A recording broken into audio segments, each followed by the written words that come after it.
Então já vamos de cara aqui para a questão da motorização dos dois carros e até mesmo a categoria em que eles estão inseridos. Pois bem, pessoal, os dois modelos aqui, olha só, são motores turbo, motores flex, somente tração nas rodas dianteiras, por isso que eu chamo isso aqui de crossovers, e os dois, curiosamente, têm câmbios automáticos de 6 marchas. E olha só, o fornecedor do câmbio dos dois é a japonesa Aisin, então a gente vê algumas proximidades. Pessoal, qual é a categoria desses carros? Eles são os compactos? Não, porque como a gente sabe, tanto aqui na Volkswagen, que a gente vai ter como compacto T-Cross, como aqui na Jeep, que nós vamos ter o compacto Renegade. Mas eles são efetivamente os médios puros? Também não. Porque aqui na Volkswagen a gente vai ter a Tiguan e aqui na Jeep, já tivemos no Brasil, nesse momento nós não temos, nós temos o Cherokee. Então, que carros são esses aqui? Eles ficam nessa categoria bem no meio, né? A gente pode falar que eles ficam entre os compactos e os médios, ou são os médios pequenos, por assim dizer. Bom, os dois têm motor turbo, os dois têm motor flex, só que tem uma importante diferença, porque aqui o Jeep Compass usa um motor 1,3 litro, enquanto o Volkswagen Taos usa um motor 1,4 litro. Então vamos falar dos números aqui primeiro do Compass.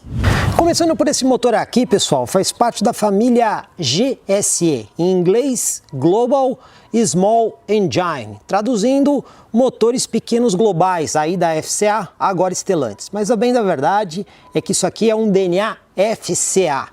Pois bem, pessoal, é um motor completamente novo? Não, não é um motor completamente novo. Nós já vimos esse motor aqui no mercado brasileiro. Quando você vai ali no Fiat Argo ou até mesmo no Fiat Cronos, que tem aquele motor 1.3 Firefly, que é o 4 cilindros com sistema de injeção indireto, é o mesmo projeto desse motor aqui. Agora, são motores iguais? Claro que não, porque apesar de ser o mesmo projeto, esse motor aqui foi modificado e bastante para receber injeção direta, para receber turbo e para receber, por exemplo, o sistema Multi-Air 3. O que é isso? É o controle inteligente aí da operação das válvulas. Então você tem aqui a possibilidade de mexer aí de forma variável na abertura das válvulas de admissão e de exaustão, e não só no tempo de abertura, mas também no lift da válvula, o quanto ela abre. Então nós temos aqui um sistema muito flexível para controle de válvulas. Dessa forma, apesar do projeto ser o mesmo, o motor passou por uma série de modificações para justamente ter muito mais potência. E quando eu falo muito mais potência, não é pouca não, porque esse motor aqui ele vai de 180 cavalos na gasolina, olha, motor 1,3 litro, até 185 cavalos no etanol. É bastante coisa, potência máxima obtida aí a 5.750 rotações por minuto. O torque também é elogiável, 27,5 kgfm. Aí ele é igual, tanto no etanol quanto na gasolina, obtido aí torque máximo a apenas 1.750 rotações por minuto. É uma rotação bem baixa para você ter aí o torque máximo de 27,5 kg, que justamente dá nome ao motor, porque esse motor chama T270. O 270 é o torque máximo em newton-metros, daí esse nome T270. Então a gente vê aqui um motor que, pelos números, ele impressiona bastante pela faixa de torque e potência com uma cilindrada de 1,3 litro. Aqui sob o capô do carro da Volkswagen, pessoal, já não tem tanta novidade. Aqui nós temos o conceituado motor 250 TSI, que já passou por vários carros da marca, como por exemplo, temos aí Polo GTS e Virtus GTS com esse motor.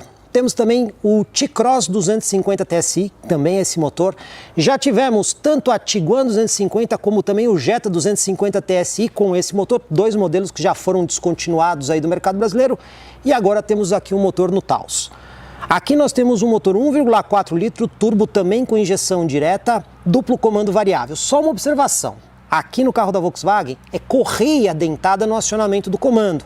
No carro da Jeep é corrente. Então a gente consegue ver uma pequena vantagem para o carro da Jeep neste quesito.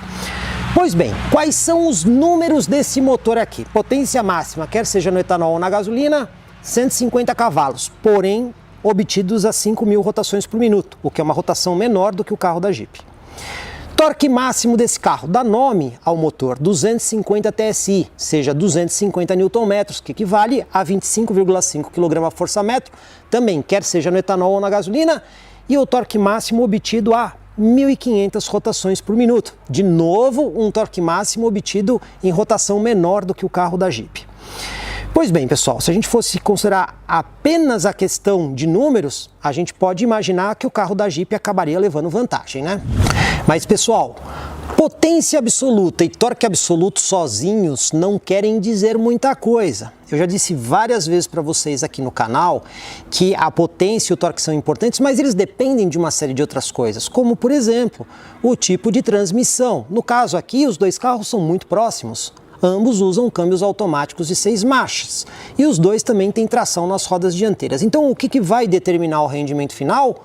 O peso final dos dois carros. Afinal de contas, é quanto que o torque carrega e quanto que a potência carrega.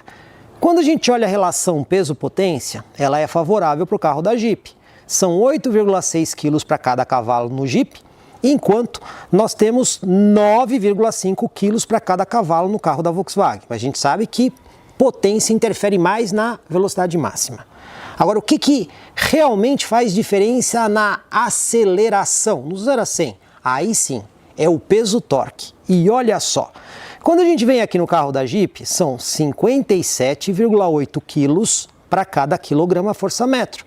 E o carro da Volkswagen são 55,7 quilos para cada quilograma-força-metro. E a gente não pode esquecer que o carro da Volkswagen entrega o torque máximo em rotação menor.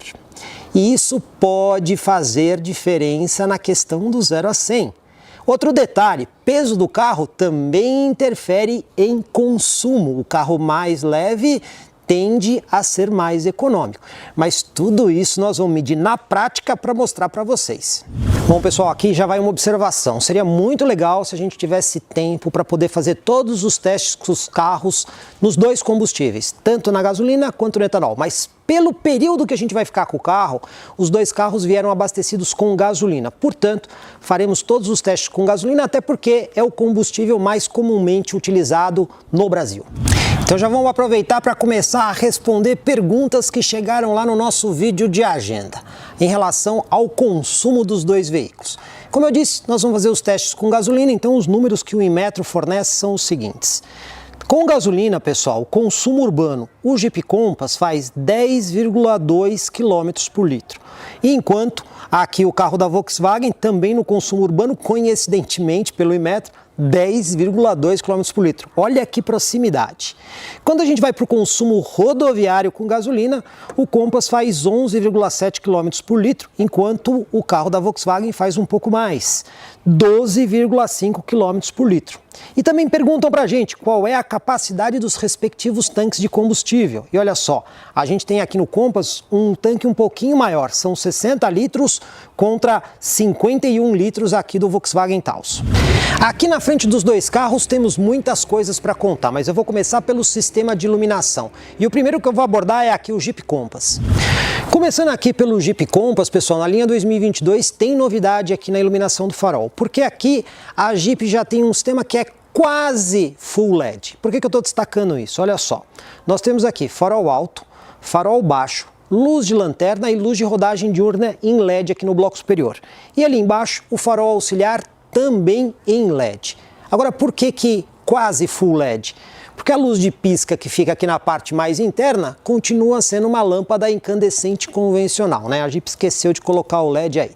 Outro detalhe, esse farol aqui também tem o sistema de ajuste de altura do facho do farol, porém isso é feito manualmente através de um botão que você tem lá dentro do carro. Então, à medida que você coloca carga no carro e o facho começa a incomodar outras pessoas, você consegue corrigir a altura do facho do farol. E também está presente aqui, por conta da câmera que tem ali no para-brisa, o sistema de comutação automática do farol alto. Então ele liga e desliga o farol alto automaticamente de acordo com o tráfego à sua frente. Quando a gente vem aqui para o carro da Volkswagen, pessoal, aqui muda bastante em matéria de iluminação. Para começar, aqui sim, nós temos um sistema de farol totalmente em LED, aqui é um Full LED de verdade. E olha só, é um sistema inteligente. O que a Volkswagen chama de IQ Light. Esse sistema, ele usa até mesmo uma câmera instalada ali no para-brisa, atrás do espelho retrovisor, para entender o que acontece à frente do carro. E aqui, pessoal, o sistema é tão inteligente que vocês estão vendo que ele não tem mais o farol auxiliar ali embaixo. E por quê? Para começar, nós temos aqui o sistema do tipo projetor, né, que é o canhão com aquela lente na ponta. E esse sistema aqui, ele é motorizado, então ele faz a compensação automática da altura. E esses canhões, eles também podem se deslocar para as laterais. Então esse sistema IQ Light aqui, ele tem modos diferentes de condução do carro. Quando você está em baixa velocidade, ele faz uma iluminação mais próxima do veículo, inclusive nas laterais. À medida que você aumenta a velocidade, ele começa a distribuir melhor a iluminação para frente. Quando você vai para a estrada, ele levanta mais o farol e concentra mais o facho do farol. E ele também tem o sistema de comutação automática do farol alto. Ou seja, aqui nós temos um sistema mais inteligente e eficiente. E olha só, a assinatura luminosa aqui também é diferente e inédita no mercado brasileiro. O que vocês estão vendo, além dessa assinatura de lanterna, nós temos essas barras que saem aí do símbolo da Volkswagen que compõem a assinatura luminosa, deixando o Volkswagen Taos bem diferente nesse quesito. E quando o assunto é assistência à condução? Pois bem, os dois carros possuem assistentes para esse tipo de situação. Agora, vamos começar aqui pelo carro da Jeep. Por quê? Aqui no carro da Jeep nós temos um radar frontal, que inclusive ele fica posicionado bem ali embaixo do para-choque, logo abaixo da placa. Esse radar emite ondas eletromagnéticas e ele é fundamental para, por exemplo, a gente ter aqui o controle de cruzeiro adaptativo. Só que aqui, pessoal, existe um item a mais, que é a câmera que vai instalada ali no para-brisa, e aquela câmera ali, ela trabalha em conjunto com esse radar frontal, justamente para aqui a gente ter o sistema, por exemplo, de aviso de saída de faixa, até mesmo com a correção automática para o carro voltar para a faixa. Então a gente, além de ter o controle de cruzeiro adaptativo, a alerta de colisão frontal com o sistema de frenagem de emergência, identificando veículos e pedestres, nós também temos o sistema de auxílio de faixa. Quando a gente vem aqui para o Volkswagen Taos, pessoal, nós temos um radar frontal ali no símbolo da Volkswagen. Entretanto, nós não temos a câmera que faz o sistema de assistência, de aviso de saída de faixa. A câmera que eu falei para o farol, ela atua somente no farol. Ela não tem essa função de aviso de saída e permanência de faixa. Então aqui nós temos o controle de cruzeiro adaptativo, também temos o alerta de colisão frontal que também identifica pedestres, mas nós não temos a assistência para manter o carro no centro da faixa na rodovia. Também temos que falar aqui das assistências para estacionamento. E nesse caso, a gente tem os dois veículos aqui com 4 sensores dianteiros, mais 4 sensores traseiros. Lá atrás, os dois carros possuem câmera de ré para apoiar. Agora, o Jeep Compass também tem uma vantagem sobre o Volkswagen Taos, porque ele possui mais 4 sensores, 2 de cada lado. Este carro aqui tem aquele sistema de assistência de estacionamento, que ajuda a colocar o carro em vaga, tanto em vaga de rua, como também em vaga de shopping. E esse recurso não está disponível aqui no Volkswagen Taos, o que é curioso, porque existem outros carros da Volkswagen, como por exemplo o Volkswagen T-Cross, que tem esse recurso, mas o Taos não oferece. Agora, o Volkswagen Taos tem um outro dispositivo bem interessante, que é o assistente de frenagem e manobra. Utilizando esses sensores dianteiros e traseiros, obviamente quando você se aproxima do obstáculo, ele vai mudando ali o som de aviso. Só que, se o motorista não fizer absolutamente nada e o carro perceber que vai bater, ele freia automaticamente, no objetivo de evitar ou mitigar a colisão. Evidentemente que isso acaba ajudando muito naquelas manobras de garagem ou situações onde ocorrem aquelas pequenas batidinhas. E aqui atrás, como é que é o sistema de iluminação? Mais uma vez, temos soluções bem diferentes. Começando aqui pelo Jeep Compass, pessoal, a única coisa que nós temos em LED aqui é a iluminação de lanterna. Por quê? Luz de ré, luz de freio e luz de pisca são incandescentes. Até é verdade que a luz de freio ficou bem bonita, o acabamento que a Jeep deu aqui até parece um LED, mas a gente vê que é uma luz incandescente. E outro detalhe, esse carro também tem aqui aquela luz de neblina, também no sistema incandescente, mas é um recurso importante. Quando a gente vem aqui para o Volkswagen Taos, aí aqui a gente vê muito mais modernidade, porque 100% iluminado em LED aqui atrás. Então a gente tem a assinatura da lanterna que é bem bonita em LED, luz de freio, luz de ré e luz de pisca em LED. Entretanto, aqui não existe a luz de neblina. Então você vê, aqui no Taos tem mais modernidade em matéria de sinalização, mas numa situação extrema de neblina não dá para sinalizar. Já aqui é uma coisa mais tradicional, por assim dizer, com lâmpadas que estão mais suscetíveis a queimarem, mas existe a luz de neblina. Acesso ao porta-malas, como é que é? Vamos começar aqui no Volkswagen Taos. Tem botão aqui na tampa para você poder fazer a liberação e a tampa abre por um processo manual, aí como vocês estão vendo com mola a gás. E no Compass, como é que é? Olha só, aqui nós temos acionamento elétrico do porta-malas. Indiscutivelmente que nesse ponto o Compass ganha em comodidade. Bom pessoal, aqui não tem nem muito o que discutir, né? A imagem já está mostrando que indiscutivelmente o porta-malas do Taos é maior do que o Compass. O problema é saber o quanto que ele é maior. Por quê? Olha só, o Jeep Compass, a Jeep fala que esse carro tem 410 litros de capacidade. Só que não é nessa posição que vocês estão vendo aqui o piso do porta-malas. A posição de 410 litros é quando você desce esse piso aqui para uma posição mais embaixo. A posição mais em cima são 390 litros.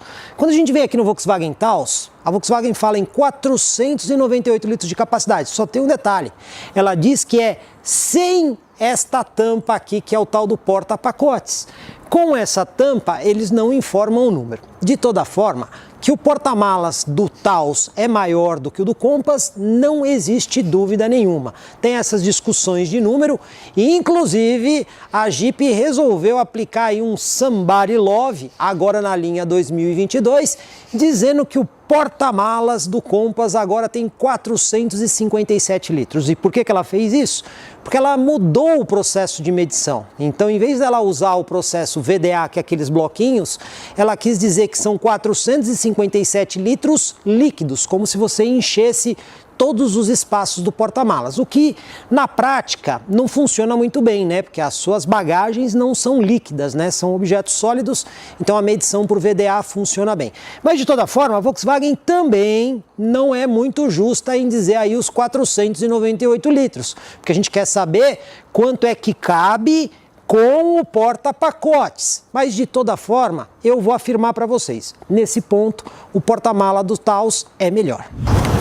Espaço é importante, mas a gente também tem que ver aqueles recursos de praticidade. E aqui a gente tem uma pequena diferença de um carro para o outro. Os dois possuem aquelas tomadas 12 volts para você poder ligar, por exemplo, um cooler ali no porta-mala ou outros equipamentos elétricos. Agora, existem as diferenças. Por quê?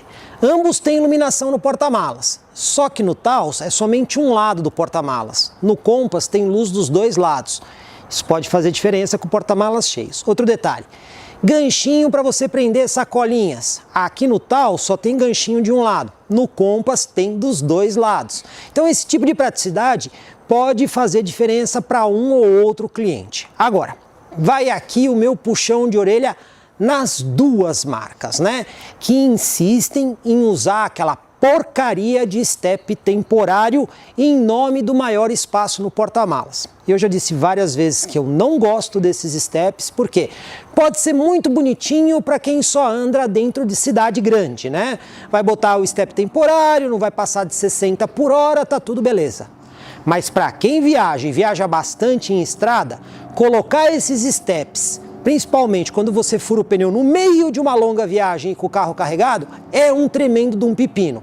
Portanto, vai aqui a minha crítica para os dois modelos que usam esse tipo de step. Comprecar é ideal para quem quer vender. Comprecar é ideal para quem quer comprar. Se precisou vender ou comprar, acesse hoje mesmo Comprecar. Acesse comprecar.com.br. Comprecar.